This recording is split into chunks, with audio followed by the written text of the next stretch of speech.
blah blah blah Super Mario Bros. 2, blah blah blah Nintendo blah, blah blah blah blah blah Nintendo Entertainment System.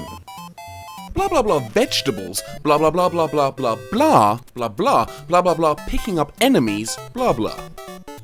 But blah blah blah blah blah blah blah blah blah blah blah blah Famicom.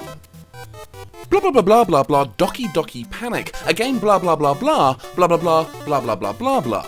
Blah blah blah Super Mario Bros. 2 blah blah blah blah blah blah blah blah.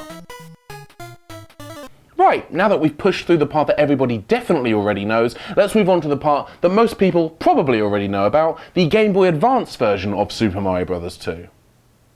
Retitled Super Mario Advance and largely based off of the All-Stars version of Mario 2, this version was a launch title for the Game Boy Advance way back in 2001 and features a number of tweaks and changes that show off the improvements the new handheld had over the Game Boy Color, from audio changes to visual improvements, right down to a shadow on the main title screen showing off how much bigger the screen on the Advance is compared to its predecessor.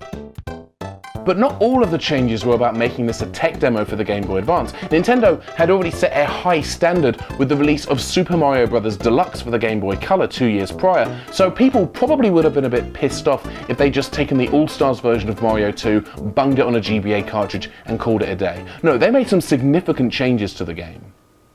The Game Boy Advance has fewer sound channels than the Super Nintendo does, so some of the music has been simplified, but the game is riddled with digitized speech. Everything in this game talks. The characters, the bosses, even the fucking menus talk in this game.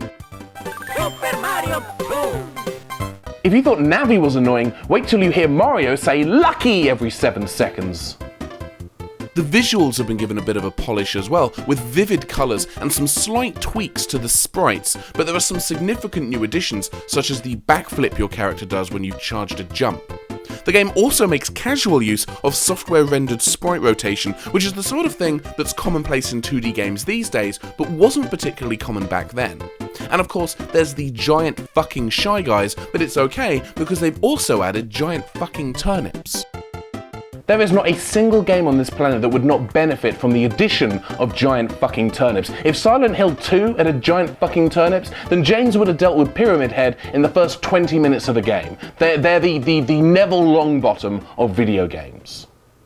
There were also changes made to the game itself. Levels have been redesigned, some with minor changes, others featuring major overhauls. More enemies have been added, usually alongside giant fucking turnips that allow you to dispatch with them relatively easily, thus rendering their addition more or less pointless.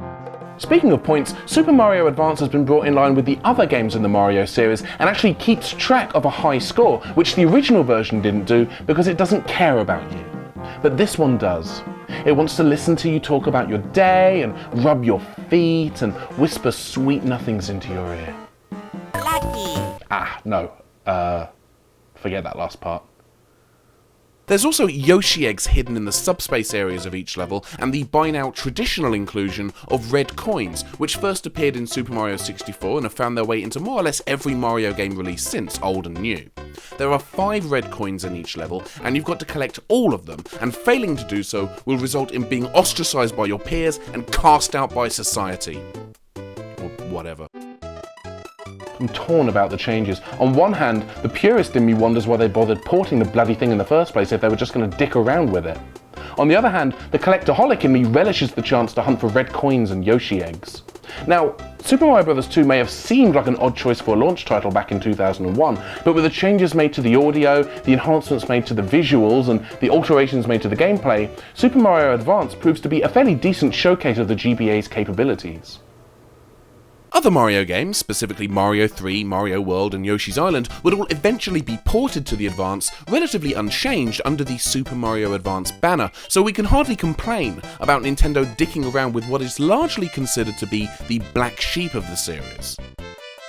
Ultimately, Super Mario Advance is a nice twist on a Mario game that by rights shouldn't even exist. But it does exist. It does exist, and we just have to accept that. We have to acknowledge that. We have to soldier on in the knowledge that this game exists. We have to make the most of it. And Super Mario Advance might just be the best way of doing that. Unless it isn't, I don't know. Yeah, here I go!